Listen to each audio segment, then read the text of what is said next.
Let me start with something that most real estate content never actually does. Give you a specific, honest answer to a specific question everyone's searching. What does 700,000 actually get you in Oshawa right now? Not in general, not approximately, right now in this market with real current data.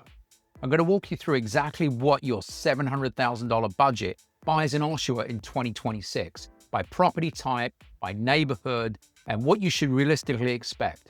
What the trade-offs look like, what the financing picture looks like, and what the income suite opportunity means at this specific price point.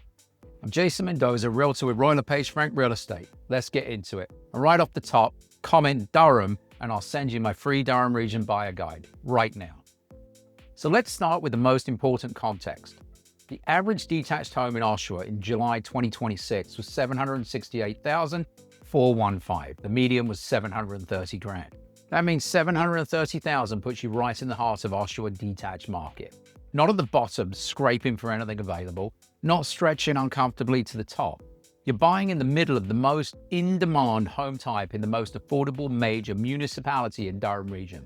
That's generally strong position to be in as a buyer in this market right now. Now let me tell you what 700,000 actually looks like on the ground in Oshawa right now, neighborhood by neighborhood, because the same dollar amount buys you very different things depending on where you're looking.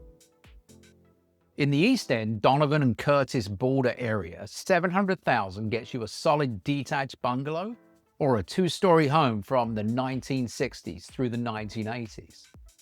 You're looking at 3 bedrooms, 1 to 2 bathrooms, a full basement, and income potential in many cases, and a lot size that is genuinely generous by modern standards. These homes were built in an era where lots were wider and deeper than what you'll find in newer subdivisions. The finishes won't be brand new, but the bones are typically solid, and the neighborhood ownership rate is high, which tells you something important about the community. People who bought in Donovan tend to stay. The low turnover protects value and tells you the community is stable.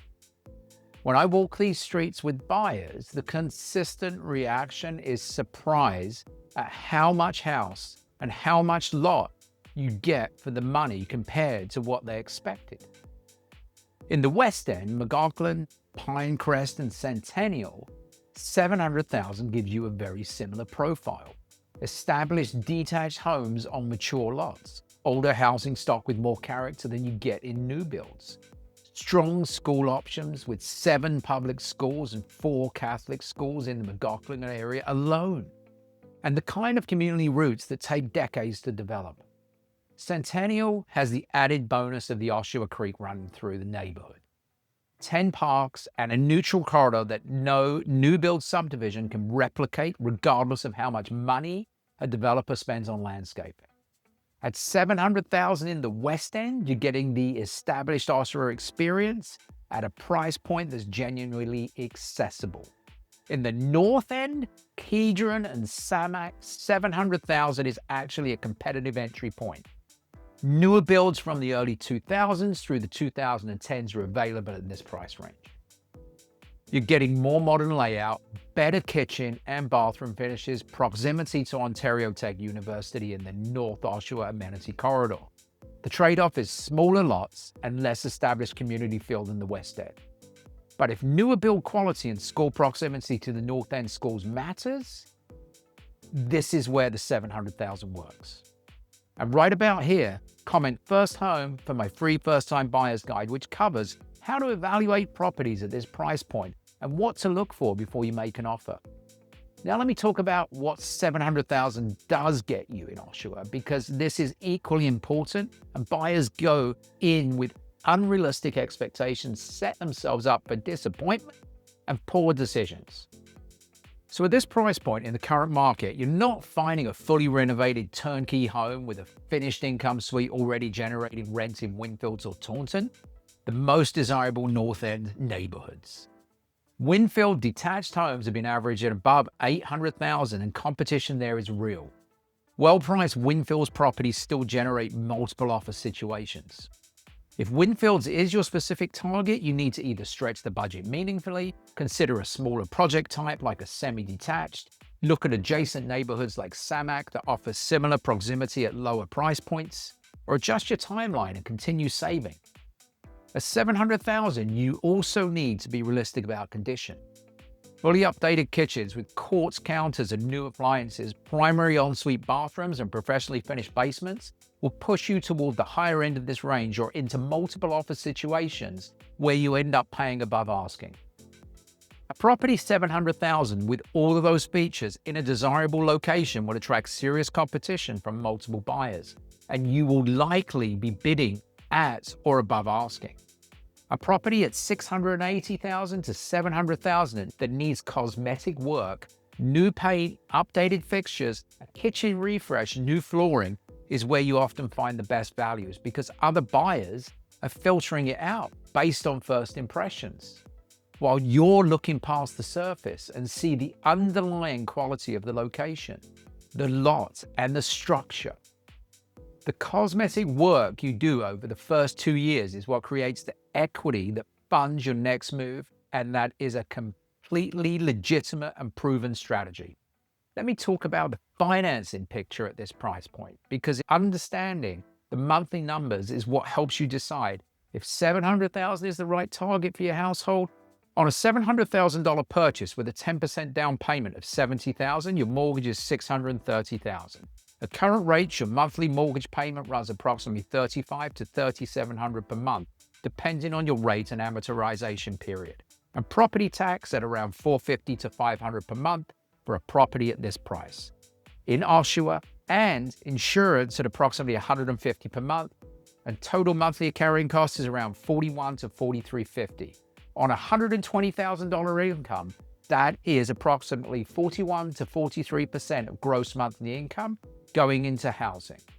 That is the upper end of the comfortable, and for many buyers, it leaves less financial flexibility than they would like in their day-to-day life, which is exactly why the secondary suite strategy changes everything at this price point.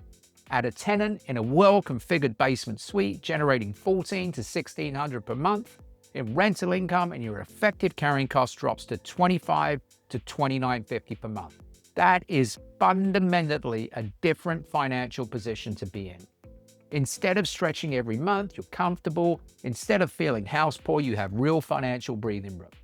That shift in monthly financial reality is why the income suite question is the first thing I ask every buyer at this price point.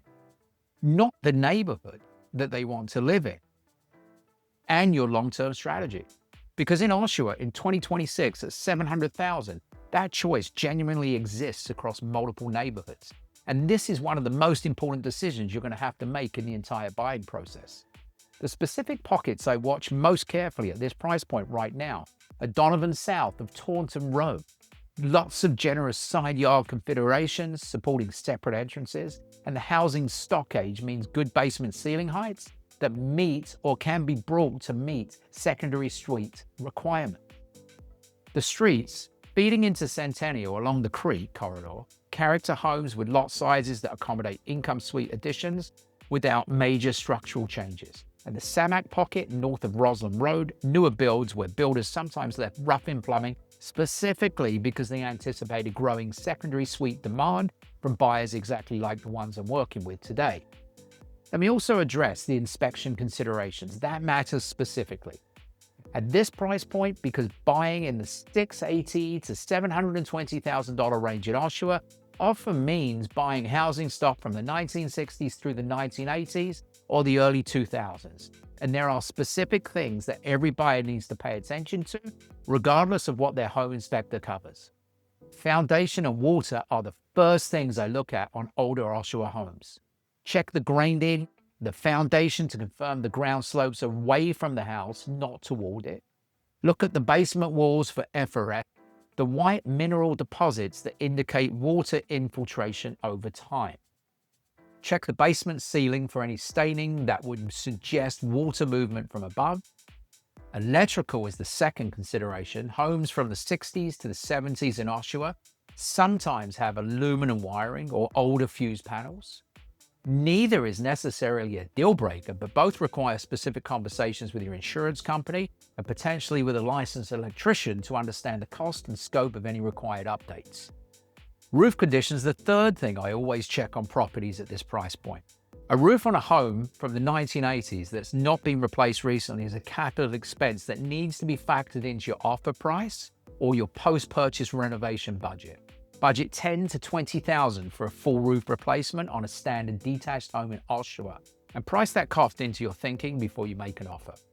The buyers who are consistently winning at the $700K price point in Oshawa right now are the ones who are pre-approved with a specific number in hand, who know their walkaway price before they sit down to write an offer, who've looked at enough properties to confidently distinguish a cosmetic issue from a structural problem, and who are moving decisively when the right property comes up.